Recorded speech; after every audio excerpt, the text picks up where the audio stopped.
Hello everyone, welcome to Sanmargaha classes. Question number 25 from All the World Her Stage. What fascinated Sai as a child? Fascinated means attracted. ಯಾವುದು ಸಾಯಿ ಅವರನ್ನ ಬಾಲ್ಯದಲ್ಲಿ ತುಂಬಾ attract ಮಾಡಿತ್ತು ಅಂದ್ರೆ ಆಕರ್ಷಿತರನ್ನಾಗಿ ಮಾಡಿತ್ತು. Okay, Sai was always fascinated by many things. Sai was fascinated by ಬುಕ್ಗಳು, ಪುಸ್ತಕಗಳು, place ಅಂತಂದ್ರೆ ನಾಟಕಗಳು ಮಕ್ಕಳೇ. ಓಕೆನಾ, ಆಟ ಅಲ್ಲ, ಪ್ಲೇಸ್ ಅಂಡ್ ಸ್ಟೋರಿ ಟೆಲ್ಲಿಂಗ್ ಅಂತಂದ್ರೆ ಏನು ಮಕ್ಕಳೇ? ಕಥೆಯನ್ನ ಹೇಳುವುದು from a very young age.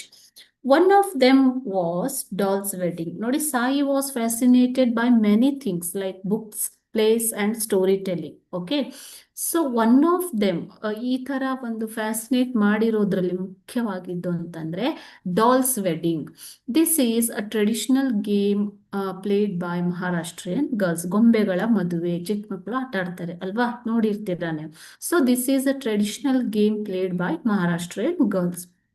ಮಹಾರಾಷ್ಟ್ರದ ಹೆಣ್ಣು ಮಕ್ಕಳು ಈ ಒಂದು ಪಾರಂಪರಿಕ ಆಟವನ್ನ ಮುಂಚೆಯಿಂದ ಆಡ್ತಾ ಇದ್ರು. Okay, she was born and brought up in Pune, Maharashtra. Okay, so she played this game also. She was fascinated towards it.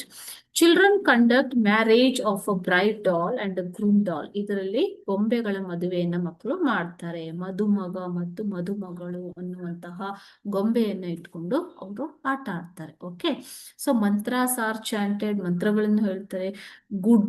Good means ಜಾಗರಿ, ಬೆಲ್ಲ, ಅಂಡ್ ಪೋಹಾ, ಬೀಟನ್ ರೈಸ್, ಅವಲಕ್ಕಿಯನ್ನು ಕೂಡ ಶೇರ್ ಮಾಡ್ತಾರೆ. ಸೊ ಈ ರೀತಿ ತುಂಬಾ ವಿಷಯಗಳ ಬಗ್ಗೆ she was fascinated. Okay children, thank you.